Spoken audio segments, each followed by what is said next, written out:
Welcome students.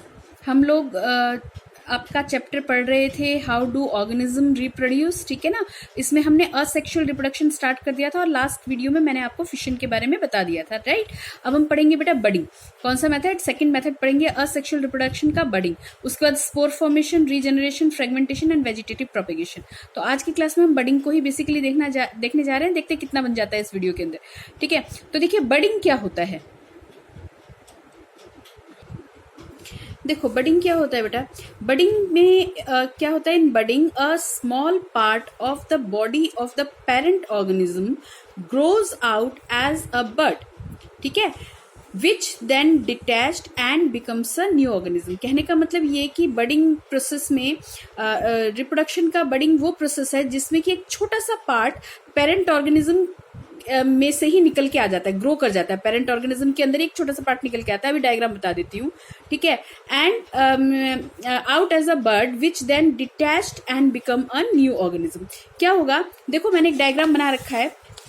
देखिए इसमें actually हम एग्जांपल लेते हैं यीस्ट और हाइड्रा का, ठीक है। तो सबसे पहले हमने क्या ले लिया? हाइड्रा, ठीक है। ये हमारे पास मल्टी सेलुलर ऑर्गेनिज्म होता है। इसमें क्या होगा कि ये मेरा पेरेंट हाइड्रा है, ठीक है। पेरेंट हाइड्रा है, इसमें से एक छोटा सा ना अचानक से क्या होगा कि बर्ड निकल आएगा, ठीक है। इसमें छोटा सा बर्ड निकल आएगा, अपने आप ही निकल के आता है। रीजेनरेटिव सेल्स होते हैं जिसकी वजह से ये प्रोसेस होता है। कौन से सेल? रीजेनरेटिव सेल्स होते हैं जिसकी वजह से ये प्रोसेस होता है। बर्ड निकल के आ जाता है, ठीक है। अपने आप एक बर्ड ग्रो करता है। कुछ टाइम बाद ये बर्ड भी क्या होगा? ग्रो कर जाएगा। और ये क्योंकि हमने पेरेंट क्या लिया था? हाइड्रा, तो ये भी क्या जनरेट कर गया? एक न्यू हाइड्रा तैयार हो गया, राइट। एक नया हाइड्रा हमारे पास तैयार हो गया। और कुछ समय बाद जब ये पूरा मैच्योर हो जाएगा, इसके टेंटिकल्स वगैरह निकल आएंगे, तो ये क्या होगा? अपने आप इससे क्या हो जाएगा? डिटैच हो जाएगा। तो यानी कि यहाँ पे न्यू हाइड्रा इज डिटैच्ड। ये बात समझ में आई? तो बडिंग वो प्रोसेस है रिप्रोडक्शन का जिसके अंदर पेरेंट हाइड्रा में से पेरेंट में से एक बर्ड निकल के आता है। अब मैंने हाइड्रा का लिया है, यीस्ट का केस भी लेंगे। पेरेंट में से एक बर्ड निकल के आता है। ये बर्ड क्या होगा? कुछ समय बाद जब ये कंप्लीटली ग्रो कर जाएगा, ठीक है, इस पेरेंट बॉडी से क्या हो जाएगा? अपने आप ही क्या होगा?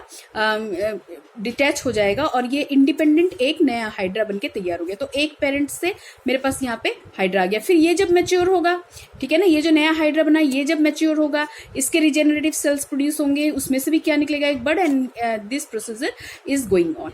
अंडरस्टैंड? अब देखो यीस्ट के केस में क्या होता है। अब क्योंकि बेटा हम बडिंग पढ़ रहे हैं तो बडिंग में हमने एक केस ले लिया किसका? हाइड्रा का। अब आ जाओ केस हम लेंगे किसका? यीस्ट का। इसमें भी बडिंग से ही रिप्रोडक्शन होगा, ठीक है। यीस्ट होता क्या है पहले इसके बारे में समझ लेते हैं बेटा। यीस्ट हमारे पास होता है यूनिसेलुलर फंगस, ठीक है। जैसे हाइड्रा के केस में हमने कहा था यीस्ट क्या होता है बेटा? यीस्ट यूनिसेलुलर फंगस होता है, ठीक है। हाइड्रा में हमने कहा था ना मल्टी सेलुलर। अब इनका भी आगे फर्क पड़ेगा, इसलिए अलग से बताया जा रहा है कि देखिए यीस्ट क्या होता है? यीस्ट होता है यूनिसेलुलर फंगस। अब फंगस और फंगाई में एक डिफरेंस है। फंगस जो है वो उसका सिंगुलर फॉर्म है, ठीक है, जबकि फंगाई जो है वो प्लूरल फॉर्म है, राइट। और फंगाई दो तरह से होते हैं बेटा, यूनिसेलुलर एंड मल्टी सेलुलर। जब हम यूनिसेलुलर की बात कर रहे होते हैं तो उसकी बात आती है यीस्ट, ठीक है। अच्छा, और मल्टी सेलुलर में हमारे पास ब्रेड मोल्ड्स वगैरह आ जाते हैं, जिसको हम नेक्स्ट अभी जो नेक्स्ट पढ़ेंगे ना इसके बाद वाला उस पर पढ़ेंगे, ठीक है। इनमें आ जाते हैं हमारे पास क्या? Rhizopus and Mucor. ये नेक्स्ट मेथड में हमारे पास आएंगे, ठीक है। सो अब इस चीज को देखिए बेटा, यहां से हम थोड़ा सा आगे बढ़ते हैं। देखो हमने क्या ले लिया बेटा? यीस्ट ले लिया, ठीक है ना। ये हमने पेरेंट ले लिया, ठीक है। पेरेंट यीस्ट ले लिया, पेरेंट यीस्ट सेल हमने ले लिया, राइट। इसके अंदर हमारे पास आप देख रहे हो बहुत आसानी से एक सिंगल सेल हमने लिया हुआ है।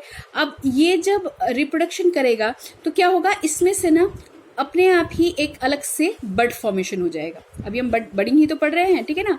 इसमें से क्या हो जाएगा? एक बर्ड फॉर्मेशन हो जाएगा। अब इसके दो टाइप है बेटा। कई बार ऐसा होता है कि ये जो हमारे पास अलग से नया बर्ड निकला है ना वो खुद ही क्या हो जाए? निप्ट आउट हो जाए, डिटैच हो जाए, ठीक है ना। बर्ड यहाँ से हमारे पास ये पेरेंट अलग रह गया और न्यू यीस्ट सेल अलग हो गया। अब दूसरी पॉसिबिलिटी ये भी हो सकती है कि ये इससे डिटैच ना हो, बल्कि इसके ऊपर ये क्या चलता है? होता चला जाए, बडिंग होती चली जाए। जैसे ये पेरेंट है, पेरेंट के ऊपर इधर एक मेरे पास बडिंग आ गया, इधर एक बड आ गया, ठीक है। इस बड के ऊपर जब तक ये टूटेगा उससे पहले ही दूसरा आ जाए और ये क्या करे, कंप्लीटली चेन फॉर्म कर दे।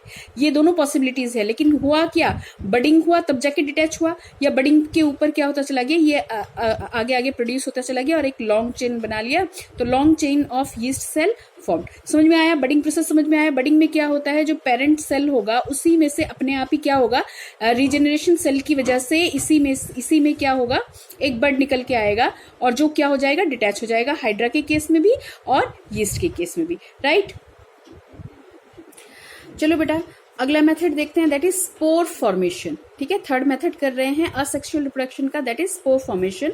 और स्पोर्स क्या होते हैं पहले उसके बारे में समझ लेते हैं। बेटा स्पोर एक तरह के तुम सीड कह सकते हो, दाने कह सकते हो, प्लांट के छोटे छोटे से दाने जो काफी हल्के होते हैं। एक्चुअली क्या होता है, these are the microscopic asexual reproductive bodies होती हैं।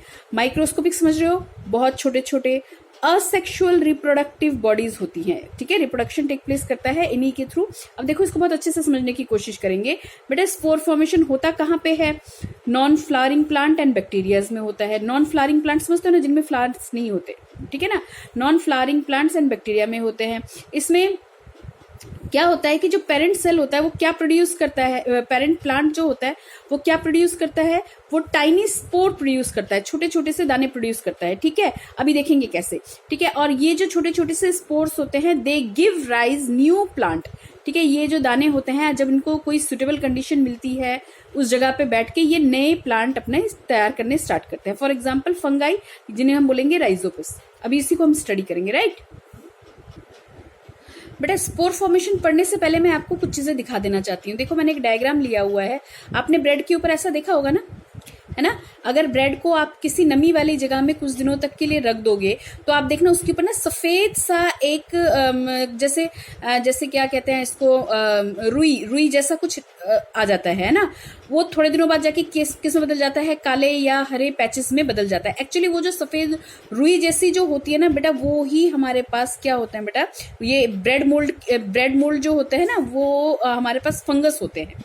समझ रहे हो, हमारे पास क्या होता है, ये सफेद सफेद से जो धागे देख रहे हो ना तुम, ये मैग्नीफाइंग ग्लास से जब हम देखेंगे ब्रेड के ऊपर, तो ये जो सफेद से धागे से जो देख रहे हो, दैट आर हाइफे यानी कि फॉल्स, एक थ्रेड सी बनती है, ठीक है। एंड और उसके ऊपर, हर एक के ऊपर ये छोटे छोटे काले काले से दाने देख रहे हो ना, सफेद सफेद धागों के ऊपर ये छोटे छोटे काले काले से जो दाने हैं, दीज आर स्पोरेंजियम। तो देखो ये दिखा मैंने इसलिए दिया आपको कि आपको समझ में आ जाए। इसका फॉर्मेशन अभी हम देखेंगे कैसे होता है, ठीक है। तो ब्रेड मोल्ड्स जो होते हैं, these are common, bread mould or rhizopus fungus. कहाँ ग्रो करते हैं, grows on the slice of a bread. अगर नमी वाली जगह पे रख दोगे तो जब इन्हीं को हम हाईली मैग्नीफाइंग ग्लास से देखेंगे तो अंदर से हमें ये कुछ ऐसे दिखाई देगा, ठीक है। अब सुनो, देखो एक इसके अंदर डायग्राम है हमारे पास, ठीक है। कॉमन ब्रेड के ऊपर अभी ये जो हम ब्रेड मोल्ड आपको दिखा रहे थे ना, ब्रेड मोल्ड प्लांट जो होते हैं, यानी कि क्या वो राइजोफस फंगस जो होते हैं वो produces by the forming spores, ठीक है। स्पोर फॉर्मेशन होता है इसके अंदर रिप्रोडक्शन का। देखो हमने ये देखो एक छोटा सा पतला सा ये देख रहे हैं ना, इसे हम बोलते हैं हाइफे, राइट। हाइफे क्या होता है, एक पतला सा फिलामेंट होता है जिसके ऊपर ये ग्रो करते हैं, राइट। ये हमारे पास क्या हो, ये जो बॉल से आप देख रहे हैं ना, these are known as the sporangium. Sporangium के अंदर क्या होते हैं, थाउजेंड्स ऑफ स्पोर्स होते हैं, छोटे छोटे से दाने होते हैं। एक स्टेज आती है जब ये स्पोरेंजियम कंप्लीटली फिल हो जाता है तो ये क्या होता है, जो स्पोर केस, ये ऊपर का जो आवरण होता है, ये क्या हो जाता है, फट जाता है, ठीक है। ये फट जाता है तो इसमें क्या आएगा, स्पोर केस बर्स्ट होगा, तो इसमें जितने भी स्पोर्स हैं वो क्या हो जाएंगे, डिस्पर्स टू द एयर, हवा में क्या हो जाएंगे, ये सारे मिल जाएंगे। तो ऑलरेडी जो स्पोर्स है वो हवा में प्रेजेंट हैं, ठीक है। लेकिन जब इनको कोई खाने की जगह मिलती है, ब्रेड मिलता है, ब्रेड का स्लाइस मिलता है, नमी वाली जगह मिलती है, तो जाके उस ब्रेड के ऊपर क्या होता है, चिपक जाते हैं। चिपक के वहां पे ये क्या होते हैं, ये अपना रिप्रोडक्शन स्टार्ट करते हैं, राइट। और इस तरह से इनका ये क्या करते हैं, रिप्रोड्यूस करते हैं। तो क्या हुआ, हमारे पास स्पोरेंजियम था। स्पोरेंजियम के अंदर क्या होता है, स्पोरेंजियम के अंदर थाउजेंड्स ऑफ स्पोर्स होते हैं। जब इसका मैच्योर हो जाता है, ये ग्रो कर जाता है, कंप्लीटली ग्रो कर जाता है, तो ये क्या होगा कि ये ना हमारे पास स्पोर केस जो होता है, ये क्या होता है, बर्स्ट हो जाता है, फट जाता है, और उसके अंदर जितने भी स्पोर्स हैं वो फटके कहाँ निकल जाते हैं, एयर में प्रेजेंट हो जाते हैं। तो अगर मैं बात करूं तो इस वक्त भी एयर के अंदर जो हमारे पास क्या प्रेजेंट होंगे, स्पोर्स ऑलरेडी प्रेजेंट होंगे। अब वो स्पोर्स को जब जगह मिलेगी वो किसी जगह पे जाके चिपक पाएंगे, फिर वहां पे जाके फिर से क्या करना स्टार्ट करेंगे, ग्रो करना स्टार्ट करेंगे। वहां पे फिर से क्या होगा, स्पोरेंजियम प्रोड्यूस होगा, स्पोरेंजियम के स्पोर केस बस्ट हो जाएंगे, फिर से क्या होगा, यहाँ पे डिस्पर्स होकर स्पोर्स कहाँ पे चले जाएंगे, एयर में चले जाएंगे। इतनी बात समझ में आती है। अब इसको प्रोसीजर के साथ देखते हैं। देखो बेटा, थोड़ा सा इंट्रोडक्शन मैंने दे दिया, अब देखते हैं कंप्लीट प्रोसीजर देखते हैं इसका, ठीक है। स्पोर फॉर्मेशन कैसे होता है।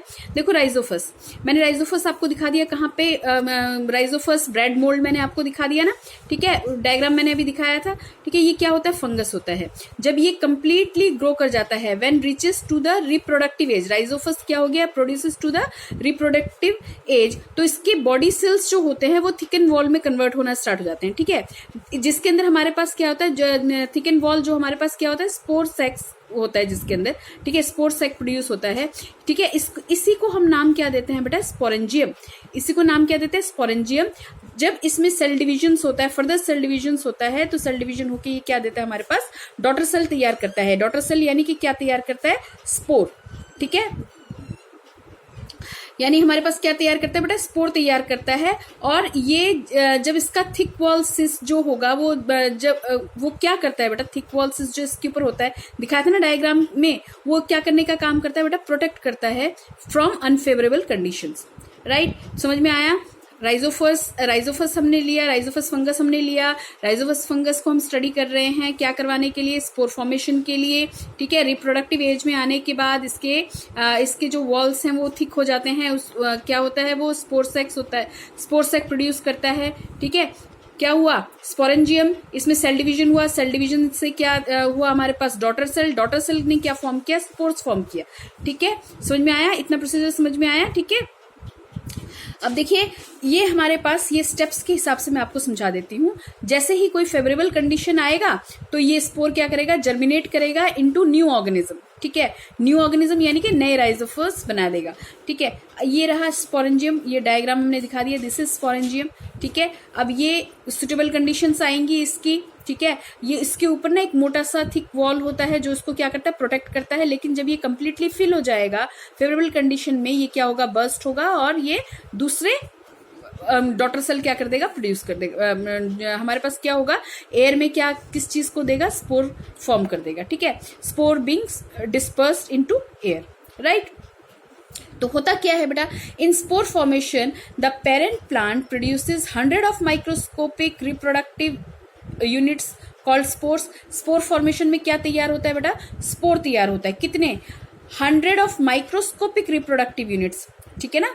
अभी मैंने पहले ही बताया था कि माइक्रोस्कोपिक असेक्सुअल हमारे पास ये रिप्रोडक्टिव यूनिट्स होती हैं, ठीक है ना, स्पोर्स जो होते हैं, ठीक है। When the spore case of the plant burst then the spore spread into the air. अब देखिए यहाँ पे जो स्पोर केस है वो क्या हो गया, बर्स्ट हो गया।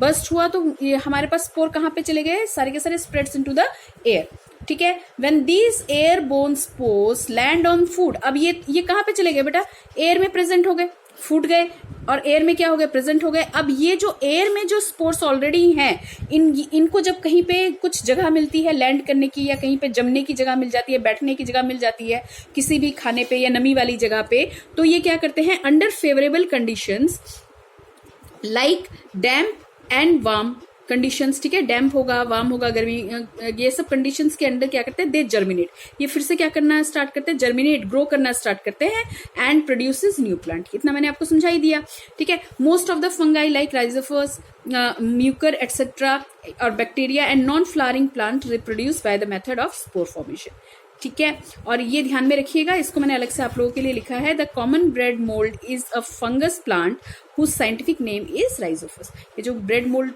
जो हमने अभी दिखाया था आपको, दैट इज अ राइजोफस, ठीक है। कोई डाउट हो तो बेटा प्लीज मेरे को पूछ लेना, मैं इसको आगे आपको क्लियर कर दूंगी, राइट। सो बेटा इतना कवर कीजिए, ठीक है। नेक्स्ट में हम रीजनरेशन करवा देंगे इससे आगे, ठीक है। तो इतना पहले कवर करो और let me know. Thank you.